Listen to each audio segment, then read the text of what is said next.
রাজধানীর পল্লবীতে ৭ বছরের শিশু রামিসাকে ধর্ষণ ও হত্যার মামলায় আসামি সোহেল রানা ও তার স্ত্রীর বিরুদ্ধে চার্জশিট দাখিল করেছে পুলিশ। বিকেলে ঢাকা মহানগর শিশু সহিংসতা দমন ট্রাইব্যুনালের বিচারক চার্জশিট আমলে নিয়ে আগামী ১ জুন অভিযোগ গঠনের শুনানির জন্য দিন ধার্য করেন। এদিকে সরকার আসামিদের পক্ষে একজন আইনজীবী নিয়োগ দিয়েছেন। বিস্তারিত আপেল শাহরিয়ারের রিপোর্টে। সকাল 11:30টার দিকে কড়া নিরাপত্তায় ঢাকার চিফ মেট্রোপলিটন ম্যাজিস্ট্রেট কোর্টে হাজির করা হয় মামলার প্রধান আসামি সোহেল রানা ও তার স্ত্রী রূপা আক্তারকে। বিকেল 3:30টার কিছু পর আদালতে আনুষ্ঠানিকভাবে মামলার তদন্ত কর্মকর্তা অভিযোগপত্র দাখিল করেন। সেখানে ঘাতক সোহেল রানার পাশাপাশি সহযোগী হিসেবে তার স্ত্রী স্বপ্না আক্তারকে অভিযুক্ত করা হয়।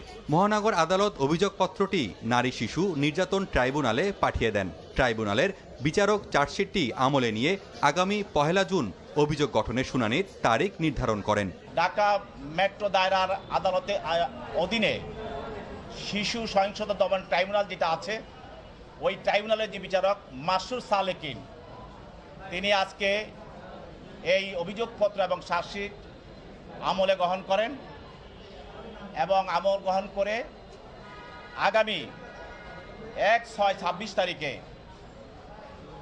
মামলাটির অভিযোগ গঠনের জন্য দিন ধার্য করেন। এদিকে জঘন্য এই হত্যাকাণ্ডের ঘটনায় কোনো আইনজীবী আসামিদের পক্ষে আদালতে দাঁড়াননি। অন্যদিকে স্বরাষ্ট্রমন্ত্রী বলেছেন 7 কার্যদিবসের মধ্যে রামিসার হত্যা মামলার বিচার কাজ শেষ হবে। আমরা একজন স্পেশাল পিপি নিয়োগ করেছি শুধুমাত্র এই মামলাটা ডিল করার জন্য। সবকিছু বিবেচনায় আমরা আশা করছি খুব সম্ভবত 5 থেকে 7 দিনের ভিতরে এই বিচার কার্য সমাপ্ত হবে এবং সর্বোচ্চ শাস্তি নিশ্চিত করা হবে।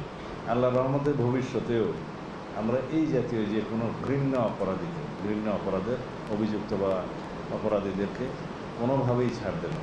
ন্যায় বিচার নিশ্চিত করতে সরকার আদালতকে সব ধরনের সহায়তা দিবে বলে জানান স্বরাষ্ট্রমন্ত্রী।